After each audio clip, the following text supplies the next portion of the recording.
From the Detroit Free Press, it's Tuesday, March 17th. Here are today's top stories. Brought to you by JB's Smokehouse, located inside Bush's Fresh Food Market of Canton. JB's offers a range of authentic barbecue favorites, from beef brisket and mac and cheese to fried green tomatoes and pulled pork tacos. JB's is sure to become your new favorite barbecue spot. For the Detroit Free Press, I'm Kerry Jr. The state has now confirmed 54 cases of the coronavirus. A resident in the All Seasons senior community in West Bloomfield has tested positive for the virus.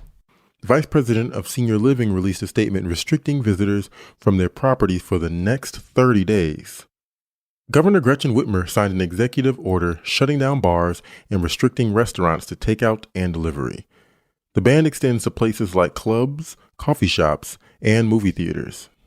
Halima Al-Qadi is the manager of Harmony Garden in Detroit. She says she doesn't want to spread the virus, but she has employees to pay. We want to stay in business, obviously, and we have our staff that they depend on, getting a paycheck, and we don't want to tell them, we're going to close and there's nothing we can do, The public spaces ban does not include spaces like grocery stores, office spaces, and healthcare facilities, but the shutdown will be in effect through March 30th. On a lighter note, Wayne County officials have placed a moratorium through 2020 on tax foreclosures. That means that residents who are behind on their taxes can breathe a sigh of relief. To get the details, I spoke with Free Press reporter Nancy Caffer. As we know, a lot of folks are going to be out of work. A lot of people are going to be getting fewer hours. We know that Detroit is a city with a high poverty rate. Folks who are among the most vulnerable in the state. We could reasonably expect that this group of people is going to be earliest impacted by the economic hardship associated with coronavirus. And so in anticipation of all of this, the county has moved to not do any foreclosures this year. And do residents who can't work still have to pay their property taxes?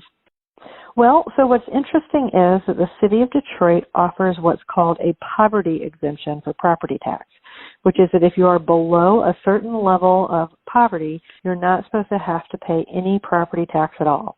Now, you have to apply for this exemption, and your application has to be approved by the city's Board of Review. And they've just started a new program called the PAYS program, Pay As You Stay, which if you are eligible for the poverty exemption, then you can have all of your back tax debt sort of reduced dramatically to about 10% of what the house is worth. So that's what folks should know right now, is that if they believe that they are below the poverty level, either because of the coronavirus situation or before it, they should apply for that. They should apply for that exemption. And by reaching out to the county, the city to find out more about it. You can apply online. There's a link in the story we have posted at freep.com. For more information on how to apply for property tax assistance and to stay updated on the coronavirus in Michigan, visit www.freep.com. For the Detroit Free Press, I'm Angie Jackson.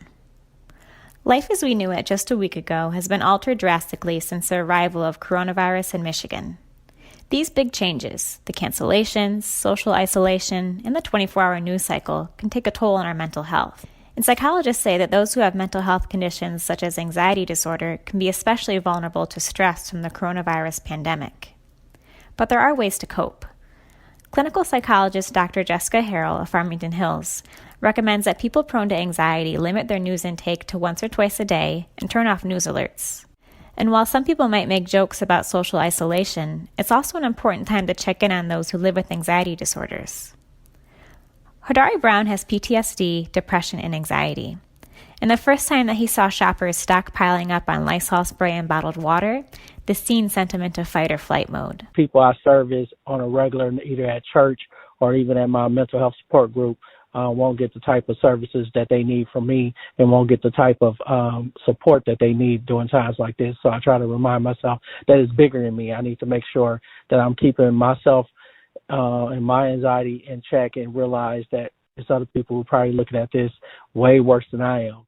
Brown leads a mental health support group, and he knows he needs to do things like lean on his faith so that others can lean on him right now. I'm Susan Tompor, and I'm a columnist with the Detroit Free Press. The risk of a recession has skyrocketed in the past month as the coronavirus crisis has unfolded.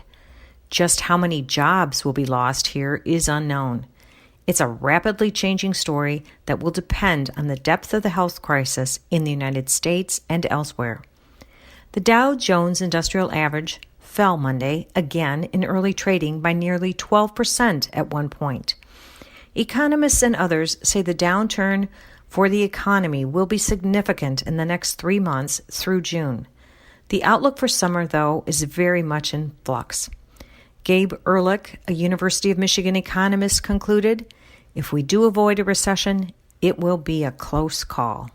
I'm Kirkland Crawford with the Free Press Sports Department and another look at how the coronavirus has impacted sports.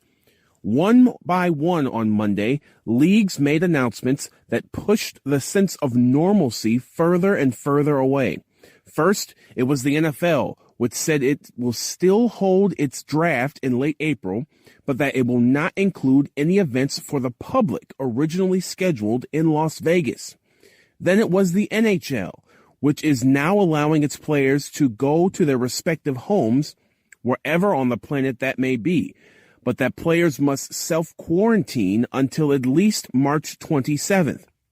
Meanwhile, a Red Wings spokesman told the Free Press on Monday that no one on the team is showing symptoms of the COVID-19 virus and that the Little Caesars Arena was disinfected over the weekend. And then there's Major League Baseball, which announced that opening day won't be until at least sometime in May, at the absolute earliest. Tigers pitcher Matthew Boyd told reporters in a teleconference on Monday that a lot of his teammates are starting to leave their spring training site in Lakeland.